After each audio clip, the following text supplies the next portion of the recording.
warahmatullahi wabarakatuh. Alhamdulillahirrabbilalamin. Pada kesempatan kali ini, saya Atika Nabila Febril dengan NIM 2003156 dari Prodi Pendidikan Biologi Universitas Negeri Padang akan mempresentasikan hasil praktikum yang sudah saya lakukan mengenai filum Cnidaria, filum Annelida, dan filum Mollusca. Ini merupakan tugas dari mata kuliah Keanekaragaman Hewan dengan dosen pengampu Bapak Relsa Yogika, SPD, MPD. Berikut penjelasannya dari hasil praktikum yang sudah saya lakukan. Baiklah, yang pertama adalah filum Cnidaria. Filum Cnidaria disebut juga sebagai filum coelenterata yang berasal dari bahasa Latin yaitu koilos yang berarti selom atau rongga tubuh dan enteron yang berarti usus. Tubuhnya simetri radial dan terdiri dari dua lapisan jaringan atau diploblastik. Di dalam filum Cnidaria terdapat 3 kelas. Yang pertama adalah kelas Hydrozoa, yang kedua adalah kelas Scyphozoa, dan yang ketiga adalah kelas Anthozoa. Contoh dari kelas Hydrozoa adalah Hydra. Contoh pada kelas Scyphozoa adalah ubur-ubur atau Aurelia aurita, dan contoh pada kelas Anthozoa adalah bunga karang. Baiklah, spesies yang akan saya amati adalah ubur-ubur atau Aurelia aurita. Kriteria habitat tempat ditemukannya adalah yang pertama, hidup di perairan pantai yang dapat ditemukan di muara sungai dan pelabuhan. Yang kedua, Aurelia aurita hidup di dalam kisaran suhu air laut yaitu 6 derajat hingga 31 derajat Celcius dengan suhu optimum 9 derajat hingga 19 derajat Celcius. Aurelia aurita merupakan hewan yang bersifat soliter, memiliki diameter berkisar antara 7,5 sampai 30 cm, yang bentuknya seperti payung yang tidak begitu cembung. Bentuk tubuhnya menyerupai mangku atau cawan, sehingga seringkali disebut dengan ubur-ubur mangku. Hidup dengan 2 bentuk, yaitu medusa dan polip, namun bentuk medusanya lebih mendominasi. Polip bersifat sesil atau menempel pada substrat, sedangkan medusa dapat bergerak bebas. Pada tengah-tengah permukaan tubuh Aurelia aurita, pada bagian sebelah bawah terdapat kerongkongan yang menggantung ke bawah yang disebut dengan manubrium, yang pada ujungnya terdapat lubang mulut, di mana setiap sisi mulutnya dilengkapi tangan mulut sebanyak 4 buah. Rongga mulut bersambungan dengan manubrium dan bermuara ke rongga mulut yang terdiri atas sebuah rongga sentral dan 4 buah kantung gastrit. Masing-masing kantung gastrit dilengkapi dengan tentakel internal endodermal lengkap dengan nematoksitnya yang dapat digunakan untuk melumpuhkan mangsa. Praktikum selanjutnya adalah filum Annelida, dalam bahasa Latin yaitu annelus yang artinya cincin kecil. Annelida juga sering disebut cacing gelang, karena tubuhnya yang bersegmen-segmen seperti gelang.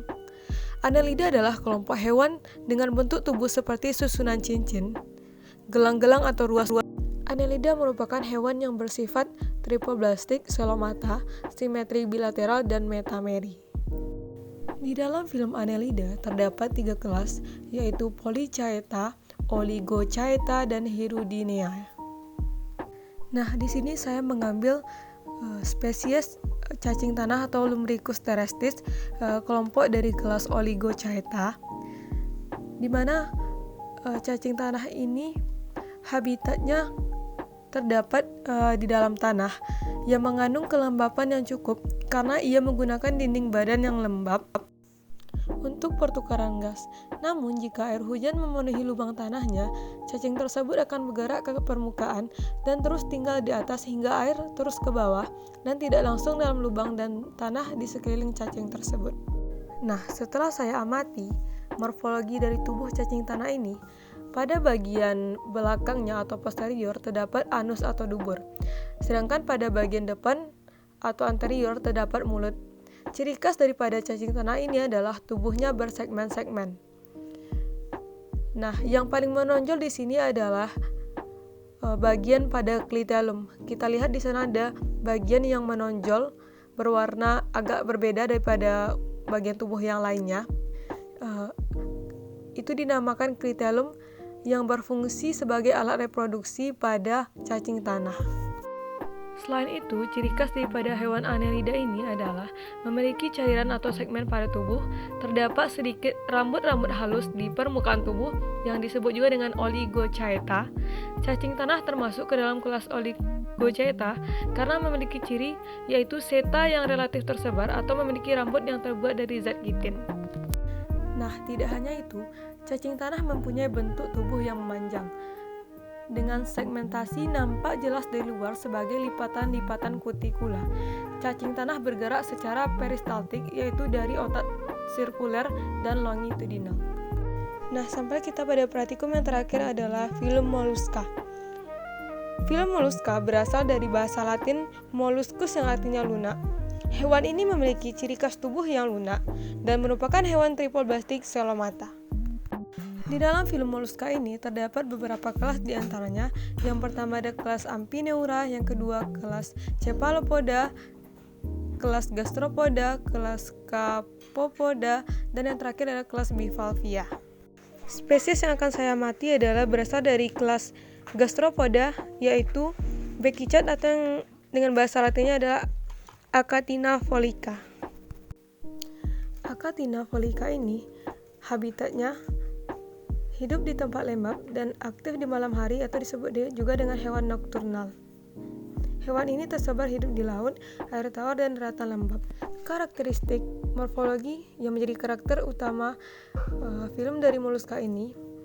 Yang pertama adalah pada bagian luar terdapat cangkang yang terbuat dari zat kapur.